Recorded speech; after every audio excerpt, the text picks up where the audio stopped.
Hi friends, నేను మీ వినోద్. నేను ఇప్పుడైతే మీకు ఒక విషయం చెబుదామని వచ్చానండి. ఇప్పుడు నేనైతే చెన్నైలో ఉన్నాను అనమాట. ఈ గొంతు చూస్తున్నారు కదండి మీరు, ఎంత సన్నగా ఉందో. ఇక్కడ నాకు జరిగిన సన్నివేశం మీకు చెప్పుకుందామని వచ్చాను అనమాట. ఏం జరిగిందంటే, నేను ఒక 1/2 కిలోమీటర్ ముందే వాళ్ళు పెట్టిన లొకేషన్కి ముందే ఆపుకొని, ఇవన్నీ సన్న గొంతులుగా ఉన్నాయి, మీరు కొద్దిగా ఎవరినన్నా మనిషిని పంపిండండి అని చెప్పేసి అన్నాను. నేను 16 బండి కదా, మనది పెద్ద వెహికల్ అనమాట. నేను సింగిల్గా వెళ్ళేటప్పుడు గబక్కన ఏదన్నా జరిగినా కానీ ఇది ఊరు కాని ఊరు, తమిళ్ మనకు రాదు, ముందు కొడతారు మనల్ని. అందుకని నేను వాళ్ళని ఏం చేశానంటే, మీరు కొద్దిగా రాండి, ఇక్కడికి వచ్చిన తర్వాత బండి వెంట పెట్టుకొని తీసుకొని వెళ్ళండి, 1/2 కిలోమీటర్లే మీకు నాకు 1/2 కిలోమీటర్ డిస్టెన్స్, కొద్దిగా పంపించండి అంటే, వాళ్ళు హిందీ వాళ్ళంట. మేమందరం హిందీ వాళ్ళమే, మాకు తెలీదు నువ్వు ఏడున్నావా అని చెప్పేసి అని నాతో అంటున్నారు. సరేనన్నా, నేను లొకేషన్ పెడతాను, మీరు రాండి కొద్దిగా అని చెప్పేసి అన్నాను. అయినా రాలేదు. సరే, మీ భాష నాకు అర్థం కావట్లేదు అది ఇది అని చెప్పేసి అన్నారని మా ఓనర్ ఫోన్ చేసి, ఆయన చెబుతాడులే అని చెప్పేసి అని ఆయనకి చేస్తే, ఏడున్నా వినోద్ అంటే, మేము పలానా చోట ఉన్నానండి, కొద్దిగా వాళ్ళని రమ్మనండి, ఈ చిన్న గొంతులండి, కొద్దిగా వాళ్ళు వస్తే వెంట పెట్టుకొని తీసుకొని వెళ్తారని చెప్పేసి అన్నాను. అన్న తర్వాత వాళ్ళు ఏం చెప్పారో మొత్తానికి కాన్ఫరెన్స్ కలిపి మాట్లాడుకున్నారు. వాళ్ళు ఏం చెప్పారు, మాకు తెలియదు, మేము హిందీ వాళ్ళం అది ఇది అని చెప్పేసి అన్నారు.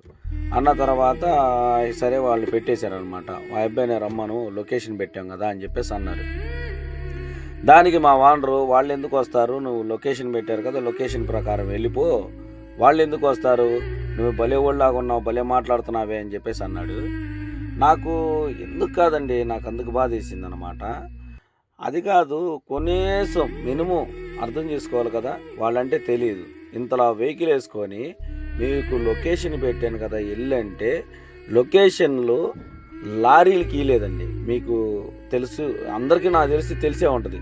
గూగుల్ అనేది ఓన్లీ కార్లకి, బైకులకి, వీటికేనమాట గూగుల్ లొకేషన్. ఈ లారీలకి, పెద్ద వెహికల్కి లేదనమాట. ఏదో ఒక గమ్యానికి చేరటానికి బట్టికి మేము దాన్ని ఆన్ చేసుకొని వెళ్తూ ఉంటాం అన్నమాట. అయితే మీకు అర్థమైందండి, నేను చెప్పేది మీకు అర్థమవుతుందా? ఈ లొకేషన్ అనేది ఒకవరకే పరిమితం, మిగతాది నేను వెళ్ళటానికి ఇదంతా సన్న గొంతులు, మీరు అది అర్థం చేసుకోండి అండి అని చెప్పేసి అంటే, ఆయన కనీసం అర్థం చేసుకోవట్లేదండి. నీకు తలకి కిరీటం ఎక్కిందిలే, అంతే నువ్వు మాట్లాడతావులే అని చెప్పేసి అన్నాడు. నాకు చాలా బాధ వేసింది. వానరాము పొద్దున్నే వచ్చాడండి, కారులో వచ్చాడు కదా, ఆయనకేం తెలుసు, కారు వెళ్ళినట్టే లారీ కూడా వెళ్ళిద్దిలే అని చెప్పేసి అనుకొని అలా మాట్లాడుతున్నాడు అనమాట. మనం చెప్పిందా వాళ్ళకి అర్థం కాదు. వాళ్ళు ఏ కాడికి ఆ టెంపుల్ ఫీల్డ్ తప్ప ఈ లారీలు వెళ్తాయా లేదా ఏమీ తెలియదండి వాళ్ళకి. ఎట్టయితే ఏమండి, మొత్తానికి బండి పాయింట్లో పెట్టాను అనమాట. నా పరిస్థితి ఎట్టుందంటే, సముద్రం మధ్యలోకి పోయిన తర్వాత షిప్పు మునిగిపోతే ఈదుకుంటా బయటకు వచ్చి ఒట్టున పడినట్టుందన్నమాట నా పరిస్థితి. అది ఫ్రెండ్స్.